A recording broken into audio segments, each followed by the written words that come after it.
Thomas Maceo. I'm running for mayor of the city of Galveston, my hometown. Okay. I'm open for questions. Okay, first question is, would you be willing to pledge that you will not vote for any effort by city council to increase net property taxes or service fees, permit fees, or any other taxes, fees, or levies on the businesses and citizens of Galveston? I'm trying to go the opposite direction and limit the fees and permits that we have, okay? But I'm not making any pledges today. Okay. Question 2. What do you feel is the biggest opportunity for Galveston? Pelican Island Bridge. Okay. What do you feel is the biggest challenge facing Galveston? Streets, the condition of our streets. Okay. And the fact that we spent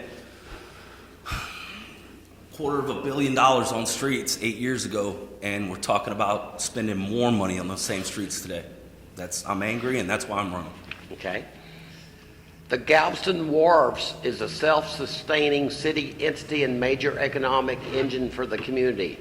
How would you characterize the relationship between the port and the city, and how would you help ensure the port remains competitive? Well, I would put maritime professionals on the Wharves board. I think that's where we're lacking. We're appointing people on their loyalty to the councilman, right? And you got guys up there demanding personal oaths of loyalty before they get appointed to boards. And I think that's wrong. And I think that's the opposite direction of where we need to go. If the city had people over at the Wars board over there that understood the industry and had the technical knowledge behind them, I think communication would get a whole lot better between the city and the port. You'd have people understanding the language. Okay. I want to put that kid on the Wars board. Okay. Do you agree with the port's strategic master plan and the steps taken to achieve the plan? Yeah, I think it's great. They're doing a fantastic job on the Wars board. Yeah. Okay. Galveston has experienced a dramatic and continued growth in tourism. What do you see as the challenges and opportunities in tourism for the island? Getting as much of that hotel tax as we can, put into infrastructure projects here in town that benefit tourism and residents. As a member of City Council, how would you improve the permitting process? I'd eliminate 90% of the permits out there. That's going to improve it overnight. Okay. Tell us your thoughts on what has transpired between the City Council and the Park Board over the last 2 years. Do you feel the Park Board is a subsidiary of the City of Galveston, or is it a standalone entity that should maintain its independence? So that's 3 questions. Can you go back over it again? I'll do one at a time. Yeah. Tell us your thoughts on what transpired between the City Council and the Park Board over the last 2 years. I think we're fighting over the hotel tax money and who controls it. And I'm not a fan of elected bureaucracy spending tax dollars. So the more we have elected representatives deciding what we're going to do with tax dollars, man, the better off our city's going to be. Okay. Do you feel the Park Board is a subsidiary of the City of Galveston, or is it a standalone entity that should maintain its independence? Can you repeat that? Do you feel the Park Board is a subsidiary of the City of Galveston, or is it a standalone entity that should maintain its independence? It doesn't have any independence. It was created by 4 votes on City Council, and it can be eliminated by 4 votes on City Council. So that doesn't sound like an independent board to me. Okay. All right. Do you agree with, and how would you ensure that 1 or more seats on the Park Board of Trustees are filled by representatives of the lodging sector who have tourism industry experience? Yeah, so same thing I want to do with the Wars Board and put maritime experience on the Wars Board. We'll do the same thing with the Park Board. Put people that understand Galveston, understand how the laws affect us and what we do with tourism. And I think we're missing a boat on that too. Okay. Yeah. What are your thoughts of the current 15% hotel occupancy tax rate imposed on lodging guests? Are you in favor of maintaining the current assessment or increasing the rate? If so, why? So I've been Eric will tell you, I've been the most expensive guy on the beach running my umbrellas and chairs since I started. Okay, my neighbor goes up to 25, I'm going to 30. I'm at $50 out there. I'm the most expensive guy out there. When I raise my prices 20%, I increase my revenue 20%. Right? There's no, the inelasticity is just the way it works in Galveston. We have these people trapped, 8 million of them right up the road, and I'm of the opinion that we can charge whatever we want in hotel taxes, and I'm in favor of increasing hotel taxes. I want to raise them another 2 pennies. Kelly DeShawn used to turn me on to that, and I've been exploring how to do it, and it looks like we might have to wait until some other ones expire, some other projects expire, or we're gonna have to get some legislation changed.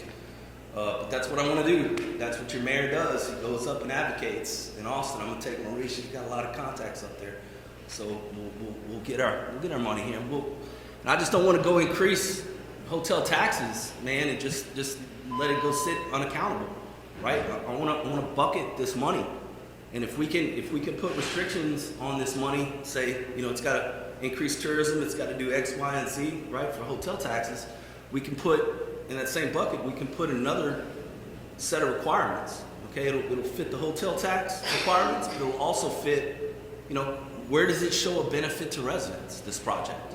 And if we can show that, then I want to start spending some hotel tax money in our neighborhoods, start doing some real projects that we can touch and see and feel. You understand?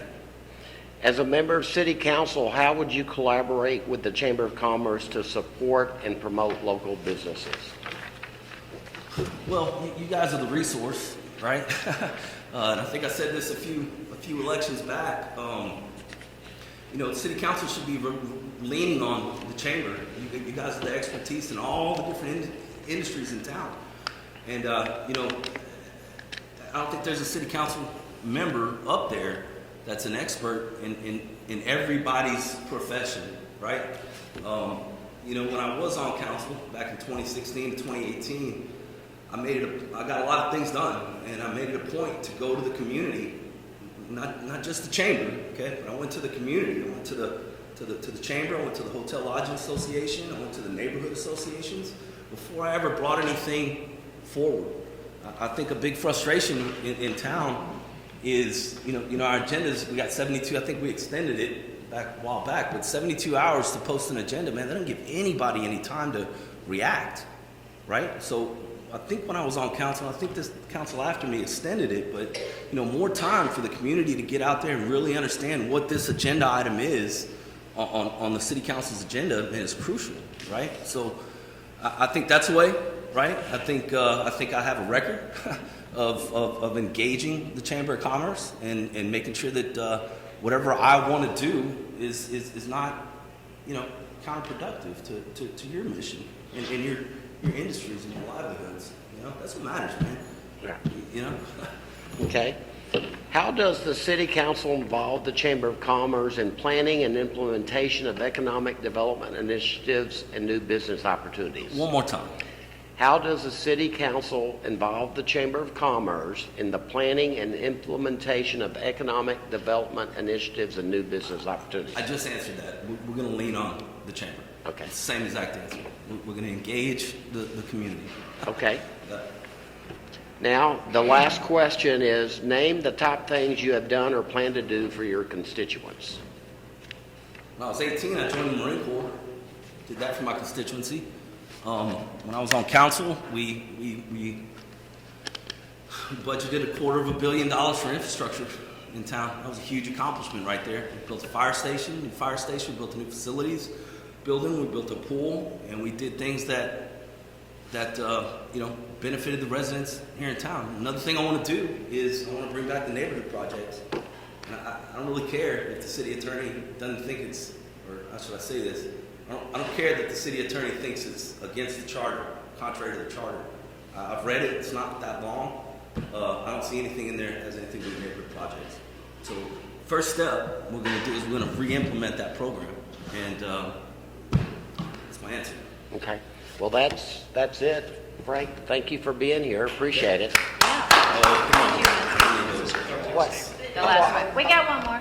Oh, did you ask that one? I did, I thought. Okay, Oh, sorry. Was yeah, that that one? was it. It was so Oh, fast. now your closing statement. Yeah. I'm sorry, Yeah, I thought that. well, the top 5, but Yeah. go ahead and make a closing statement. I Yeah, so thought that I've was. talked to about close to 1,800 registered Okay. voters in the past few weeks. And, you know, I don't hear these questions that you guys are asking. I don't ever hear anybody asking about the park board and what their status is. They don't care. You know, it's we got a constitution, we got laws in the state of Texas, and that's what we're gonna follow. Right there. And if they don't work for us, I'm not running for an executive position. Okay, I'm not running for a position where we're bound by laws. We're here to change laws and make them work for us.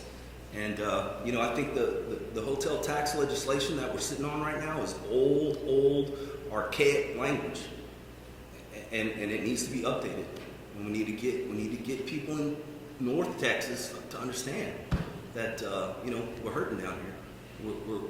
We're providing services for 500,000 people, and with how many cops we got nowadays? Did y'all increase it? I'm sure y'all have, but it's not a lot. You know, the services that we are providing for the hotels, the trash service and the water service to the new development going up, all of that is costing taxpayers money, and that's what people I talk to want to talk about. They want to talk about infrastructure, and the number one item on people's minds is streets, guys. Marie. So that's what people want to talk about out here. They want to talk about streets, sidewalks, talk about lighting in their neighborhoods. They want to talk about widening Stewart Road, going out west so people can drive their golf carts from the neighborhoods to Tin Cup, right? Things like that, man. Things that we can see. So the election's May 4th. We're all going to go vote. There's no runoff election. I'm sure Galveston's going to come out and vote. And if I win, I'm ready to hit the ground running. And let's get some streets done. Okay. This time, let's get them done. I'm not just here to fund them. Okay? We funded them 8 years ago. We're funding them again. Okay. Thanks, We're going to Frank. get it done. So, Thank you, Greg. Okay. thank y'all.